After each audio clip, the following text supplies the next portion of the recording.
दावा बहुत काल की मजूरी, बहुत काल में कीन मजूरी बहुत काल की में मजूरी, बहुत काल में कीन मजूरी श्री राम जय राम जय जय राम, श्री राम जय राम जय जय राम हाँ श्री राम जय राम जय जय राम, श्री राम जय राम जय जय राम बोलो श्री राम जय राम जय जय राम, बोलो श्री राम जय राम जय राम, बोलो श्री राम जय राम जय राम। केवट कहता सरकार हमने आज क्या नहीं पा लिया, सब कुछ पा लिया, हमारे दुख दारिद्र दोष सब मिट गए। सरकार अब नहीं कुछ चाहिए। भगवान मुस्कुराकर अभय आशीर्वाद दिया भक्ति का, जाओ तुम्हारी भक्ति खूब बढ़े। केवट कहता सरकार फिरती बार मोही जो देवा, सो प्रसाद में सिर धरी लेवा। आप जब वापस आएंगे तो जो भी हमको देंगे हम प्रसाद रूप में उसे स्वीकार कर लेंगे। आहा, इसका मतलब राम जी बोले दोबारा फिर धोना चाहते हो का चरण? केवट बोला अगर कृपा हो जाए तो क्या कहना। हम कहते चरण ना भी धोने को मिले तो दोबारा दर्शन मिल जाए। लक्ष्मण जी बोला सरकार इससे बच के रहो, ये बहुत ऊंचा आदमी है। राम जी बोले क्यों? बोले ये इस लोक की तो ठीक है, परलोक का भी ये आपसे साइन करवाता जा रहा है। हाँ, अभी कुछ देर पहले क्या कह रहा था कि अगर आप उधारी मानते हो तो अभी मत चुकाओ, ब्याज सहित चुका देना, जब हम तुम्हारे धाम आएंगे तो हमको तुम अपने धाम में पार करा देना। बोले एक तो वो मांग लिया, कितना चतुर आदमी है।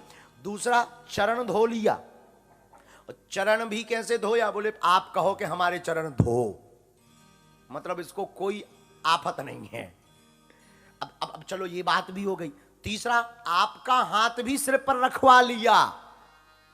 और चौथा इसने क्या चतुरता की केवट ने? चौथी चतुरता केवट ने की कि गंगा जी में इसने वरदान ले लिया कि जो जो भी इस केवट प्रसंग को सुनेगा वह 84 लाख योनियों में नहीं पड़ेगा। ये भी पा गया। और पांचवा क्या पा गया? जानकी जी को बिटिया भी बना लिया, भाभी मां को बेटी भी बना लिया। पांचवा ये पा गया। अब इसका बिजनेस देखना कितना खतरनाक। और छठवां बिजनेस का क्या साइन करवाया? छठवां बिजनेस का यह साइन करवाया कि अब ये तो ठीक है, वापसी में जब आप आओगे तो यहीं से आना, फिर जो आप हमें दे दोगे सो ले भी लेंगे। केवट जैसा कोई दिमागदार नहीं है पूरी रामायण में। श्री राम जय राम। केवट जैसा बुद्धिमान भला कौन हो सकता है? पर केवट जैसी भक्ति भी कोई नहीं पा सकता है। आपको बता दें, केवट कोई साधारण है क्या? नहीं। आप सुनकर के आश्चर्य में भर जाएंगे। नई कथा होगी आपके लिए, सुनिए। बहुत गंभीरता पूर्वक आज की कथा सुनिए। आज की कथा से आप बहुत कुछ सीख कर जाएंगे।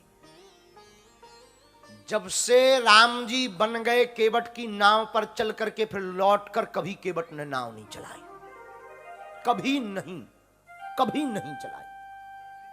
हमने एक अन्य रामायण में यह पाया है, क्योंकि केवट ने सोचा जिन राम जी को पाने के लिए दुनिया तरसती, पूरा विश्व तरसता, बड़े बड़े देवता, हमने उन राम जी को पा लिया। अब हम संसार के नहीं होंगे लौटकर, अब हम राम जी के हो गए। लौट कर केवट ने कभी नाव नहीं चलाई। और रुकिए, जब तक राम जी 14 वर्ष वनवास तक रहे तब तक केवट घर नहीं गया। रोज गंगा किनारे बैठा बैठा राम जी की याद में रोता रहा। और सुनिए, एक दिन केवट ने अपनी आंखें भी फोड़ ली, अंधा हो गया। पूछा किसी ने क्यों? बोले इन आंखों ने अब राम जी को देख लिया, अब ये आंखें दुनिया को नहीं देखेंगी। नैनों को भी फोड़ लिया। और आपको सुनकर आश्चर्य लगेगा, जब राम जी 14 वर्ष